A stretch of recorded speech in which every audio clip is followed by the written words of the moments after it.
Hello everyone, welcome to Tarot Between Sisters. My name is Lady Phoebe. I catch myself sooner every time looking at you instead of the camera, but no, looking at you instead of myself. There we go, yes. Okay, what does Tarot have to tell us today? The camera's a little bit off. I need to get a new ring light, man, because this one, I think it's time, is going to be done very, very soon. All right. It's funny, I get the feeling of like weaving a story today. Like, I'm just interested to see what the cards are going to say.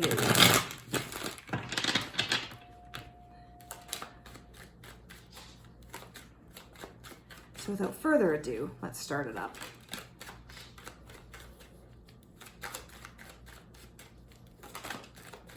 Okay.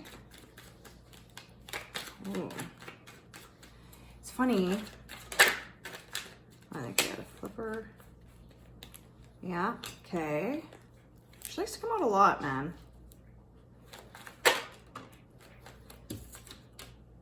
Emperor, okay. So first off, we got 7 of Cups upside down. And so it's funny when I said like story, like weaving a story, right? For some reason, like I'm feeling like this cloud behind these cups are like this story being woven.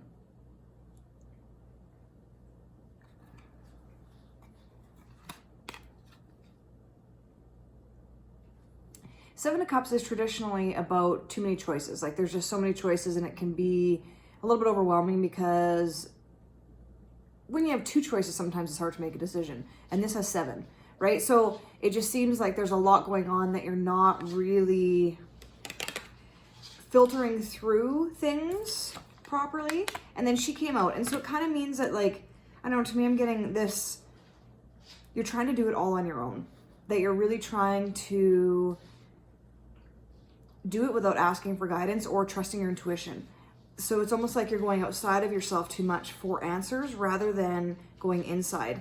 And so things seem to pile up instead of you sorting through things. Just spit. Instead of you sorting through things and letting them go as they come, you kind of let them pile up and you're not using your own intuition to sort through them. And so it gets very overwhelming because this is a very overwhelming card. Like that's not a card of serenity, right? Like there's too many options. You don't know where to go because there's just, your concentration is just constantly being shifted around. And then we got the Emperor upside down. With the High Priestess sitting next to it, to him, those energies, like it kind of makes sense why you would be feeling this way too. Because the Emperor is a very structured energy, I find. And so he deals with things in a very 1 + 2 = 3 type of way. The High Priestess is very intuitive, right? So there's not as many limits as what the Emperor provides. And I don't want to say limits, maybe as much structure, because intuition is a, I can never think of the word. Avant-garde. Like it's a very not boxed type of energy, if that makes sense. It's very wild and it's creative and it's intuitive. Like if you think of spirit, they're not limited to a body. We are. And that's a limit, right? So intuitive energy is very vast and you can't put it into a bottle and define it in a bottle, if that makes sense. But the Emperor's energy is actually a bottle to me. And not that you're limited or you're shut in, but it just gives structure to energy that is so wild.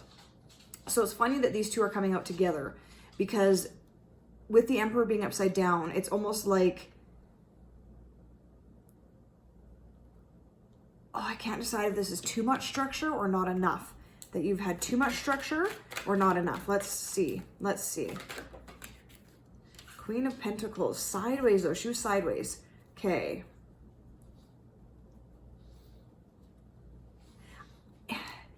I think you may have had not enough structure because she's coming out now. And I would think like Queen of Pentacles is the master of finance, I just heard. And so finances is a very structured thing. It's not out in the air. And so the fact that this is coming out, I think that you need more structure, because this again is a very confusing thing, right? So it's almost like if you had the Emperor's energy to be able to hone in and focus on one cup at a time, then you can make the decision, okay, I'm going to let that go. Oh, I'm going to keep that. I'm going to let that go. I'm going to let that go. I'm going to keep that. I'm going to let that go. I'm going to let that go. And then at the end of it, you're like, oh, well, I only really have 2 cups that I want to choose from after I've sorted through everything.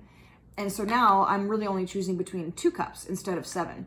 But because you're not looking at it in such a structured way, you think that you have 7 choices, and so you're not able to make any choice, because making a choice out of 7 choices that you think you want all of them, that's almost impossible. So they're saying to do more structure, to really, and it's funny, I've channeled this a lot lately, that we are kind of needing more structure.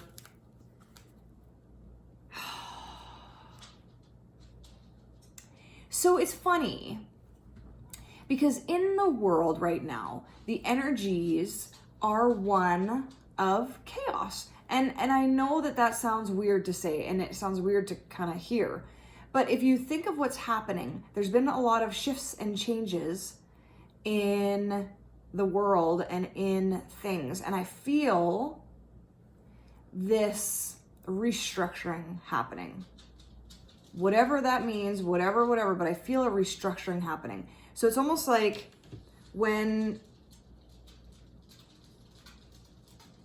I don't know why I got this vision, but like there's a bomb. So the bomb is one thing, okay? But in itself, it's kind of destructive. It's a bomb. It's literally made to destroy, okay? So that's where we were as a world, okay? We are the bomb. And then now I feel like that bomb is exploding. And after that explosion, what needs to happen? Well, there needs to be some restructuring. And so I almost feel that he's coming in to restructure that into something that isn't destructive. And so I feel on just like the world stage of energies, we're in that expansive explosion mode. And we don't know where the pieces are going to fall yet. And we don't know even how we're going to be. Like, we're in a time of uncertainty. Like, straight up. We're in a time of uncertainty. No one would have thought that we would have dealt with what we've dealt with the last 2.5 years. No one ever. And so I'm assuming that this energy is coming up because of that. And it's always this underlying energy that I feel. Because it's hard not to feel the energies of the world. Like, it's hard not to, right? I'm in the world. I am of the world, not in it, but I'm still experiencing that I am here. And so, of course, I'm going to feel that underlying stuff. And so, yeah, that's what I feel like, that we're in this mode right now. And there's all these choices. How are we going to be after this? How is the world going to land? How is the government's going to land? How is, like, what's going to happen? And no one has that answer yet. And so I think this whole thing is coming forward to say, trust your intuition. Trust when you can stop and not be afraid. Just really, and I know that fear is a very overwhelming and overcoming emotion. And when you are in fear, it's hard to see past experiencing that.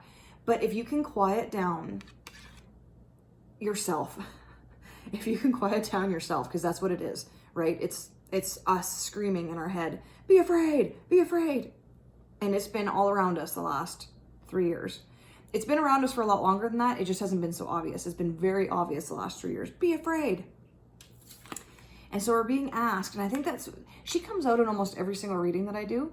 And I'm talking about 4 people on YouTube. Almost every single reading that I do, she pops out, because we are being asked to stop and calm, and to really get in touch with our guides, because they are delivering a different message than what the world is. And if we can listen to that different message and actually live that different message, we can rebuild this chaos and we can rebuild this into a very loving, structured way that is beneficial for all. And I'm not saying this is going to be like, oh, this is going to happen next week. This is going to be something that's going to be restructuring for a while. But if everyone can make their decisions not out of fear, then we won't build back out of fear, if we can make our decisions out of love and compassion for people, then we will build back with love and compassion. And that's what we will experience. If we build back with fear, we're going to build the exact same thing again, and we would have learned nothing. And the Queen of Pentacles, like, so let's say we build back with love and compassion. There is enough in this dimension for everybody. There is enough. There's enough food, there's enough money, there's enough water, there's enough everything for everybody in this dimension. But we don't experience that because we have a lack mindset. And that lack mindset means there's only this one thing, and if you have it, I don't. So my survival mode is going to kick in, and I'm going to try to get that thing from you so that me and my family can survive. That's what we have been taught. That's what our mindset is. And that couldn't be further from the truth. We live in so much abundance. Like, I love that she came out because that's what she is. She's the queen of abundance. Look at all of the stuff around her. Look at this. And if she had more people in this card, which queens, kings never do have any other people in their cards. If she had more people in this card, she would be sharing willingly, and they would be sharing back willingly because they both understand that there's more than enough to go around. There's more than enough to go around. That's too many. This turned out to be a lot bigger of a world reading than I thought it would. Whew, the Eight of Swords. She comes up a lot, doesn't she, Lady Tabs? She comes up a lot. And I think it's because this is how we have been taught. We have been taught that we don't have a choice, that we are just along for the ride, that we have to take what's given to us because that's all, and we can't go past the boundary or the limits that have been placed on us. We can't go past this sword fence because what's on the other side is, well, we've seen the movies, right? You can't go out of bounds because there's disease and this and that. Well, if we think of it, we have been trapped in our minds to believe that this is the way that it has to be, but it doesn't. It doesn't. I know I'm talking very grand right now, and that's what's obviously being called for because that's obviously what I'm talking about. So, and then meanwhile, we got Mr. Knight of Cups, and he's bringing a message of love. But if you look at him, he is a steady mover. Okay, he's not fast in, fast out, slow in, fast out, fast in, slow out. He's not this. He is constant, and he is consistent. And there's this consistent, there's a song by, I can't think of the song right now, but I'm thinking of it because the tone, like the beat of it, is this consistent boom, boom, boom, boom, boom. Throughout the whole song, the tempo never changes. It never changes, and it's just this underlying. And so what is funny, I imagine it when you're walking on a treadmill and you're going up a hill. It's a good song to listen to because it just, you put one foot in front of the other and it's this constant pace.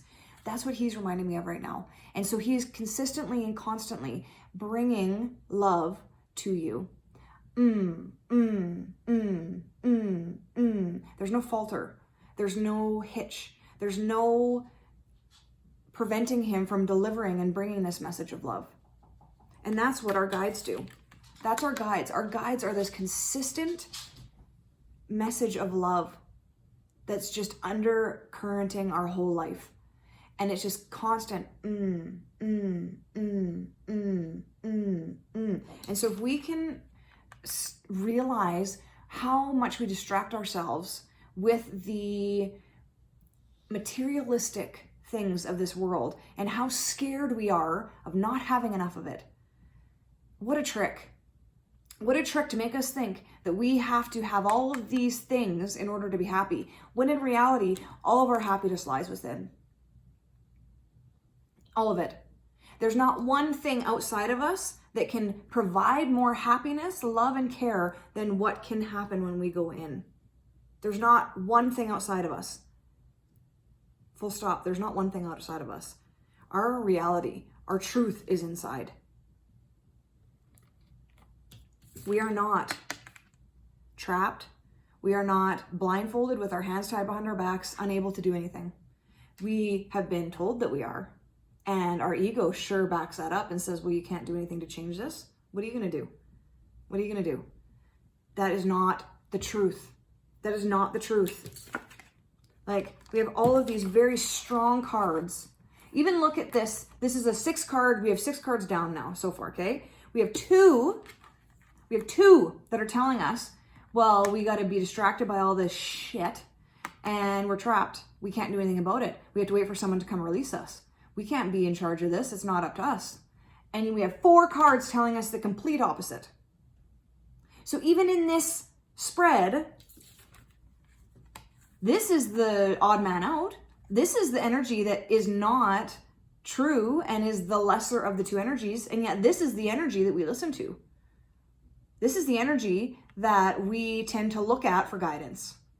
Whereas we've got this, which is a much stronger, powerful, fuller energy. And we forget about this because all that it takes is for us to be quiet, to listen, and then we get these messages that are the truth. And that's the ones that we talk about here on this channel, about love, about looking at our fear and letting go of our fear and healing our fear, healing this need to distract ourselves with all this outside garbage. And then we've got all that. So in answer to the world's devotion to fear right now, I say, nay. I say, let's quiet down. Let's quiet down our minds and stop thinking that we're just trapped in this and that this is all that there is for us. And let's quiet down and let's take some of these other energies that are being offered to us freely with non-judgment. Spirit doesn't judge, we judge. Spirit doesn't judge. Sure shit doesn't judge us. Oh my God. They are so patient and just sitting there ready, willing, waiting for us to accept. That's it. But it's up to us to sit and do it.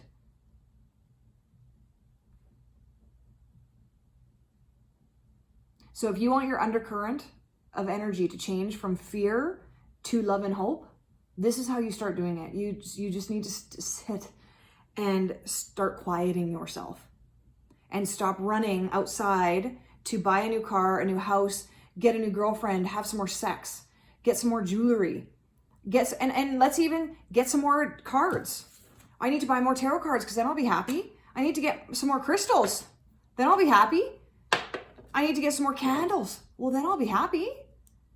I need to get some more pets because then I'll be happy. And I'm not saying this to you from me on my perch saying, how dare you do this?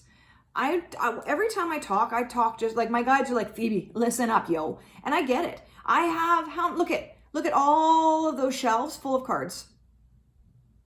And do you know how much hope I put into each deck of those cards that this is going to be the one that, this is my new thing that's going to save me. And then I go through disappointment, and I know you guys know what I'm talking about. You find this thing that you think, this is it. This is the thing that and you get so excited. Oh my God, I'm so excited. I have so much hope. And you even get excited about thinking about going and getting it. Oh my God, this is going to be so fucking awesome. This is it, man. This is it. And then you get it and you're good for a little while. And then all of a sudden this disappointment creeps in. And you're like, oh shit. So this wasn't my savior. And then you go on to the next. So you know what? Because I need another deck of cards. I need another crystal because this one helped, but it wasn't the one. I just haven't found the one yet. Because we're looking outside of ourselves for this hole in our hearts to be filled.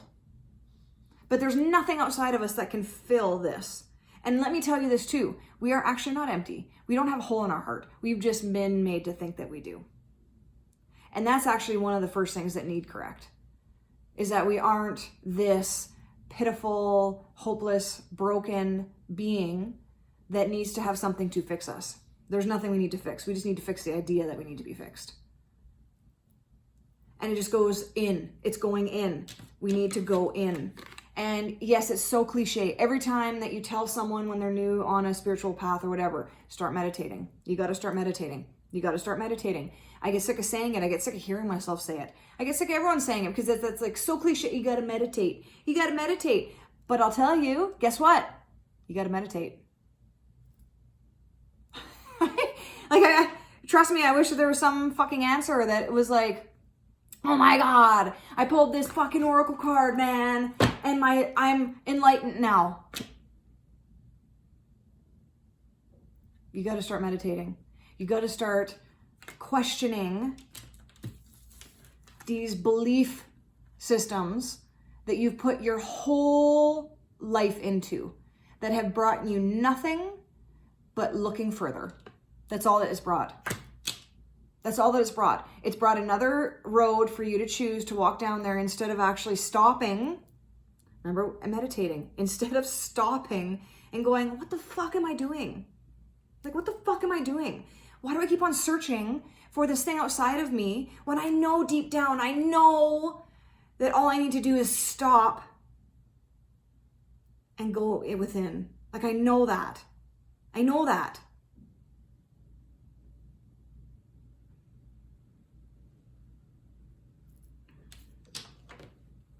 Let's see if the cards have anything else to say. Let's see. I was not planning on making a 20-minute long video today. Literally, I was like, I'll get in, I'll do a quick tenor. Like, I'll do a quick tenor. I know those are easy to watch and whatever. Yeah, I'll just get in there and get one and do it. But when you have such a deep message like this, I guess it takes what it takes, right? It takes what it takes. We got the Page of Wands. Honestly, I think that the cards are done. Me speaking was whatever. Like, yeah, to me that I'm getting nothing from that card. So that tells me, okay, we're past the cards now. But yeah, what do you want the undercurrent of your life to be? Right now it's fear. And this is saying it doesn't have to be that. And so if you are sick of always having that undercurrent of fear, it's time to stop and look at why that is. And that's the biggest thing. Stop. Stop looking outside. Stop searching outside. Stop asking outside. Stop. And it's time to turn all that attention inside. And it's scary. It's not an easy thing to look at everything you've been running from. But there's no way to achieve happiness without doing that. Without facing everything you've been running from. There's no, and I'm not saying this that like, well, I found in my experience that no. There is no way to find true happiness without stopping and looking at the things you've been running from. There's no way. And I don't care if this triggers people. I don't care if, I honestly, at this point, I'm being told to say these things and they may be a little bit blunt, but sometimes we need to say things and hear things a little bit bluntly to be triggered so that our attention stays there and goes, what was that? You need to stop running. William, hey. Hey. Stop. Stop. Enough. William. Enough. Oh, there was a dog in the courtyard. There was a dog in the courtyard, y'all. Okay. As scary as it is, stop. Stop the distractions and connect. Go within and connect. That is the first step to any sort of happiness. The first. And it's funny, even on my route, I get continually reminded, Phoebe, it's time to stop again. Oh, okay.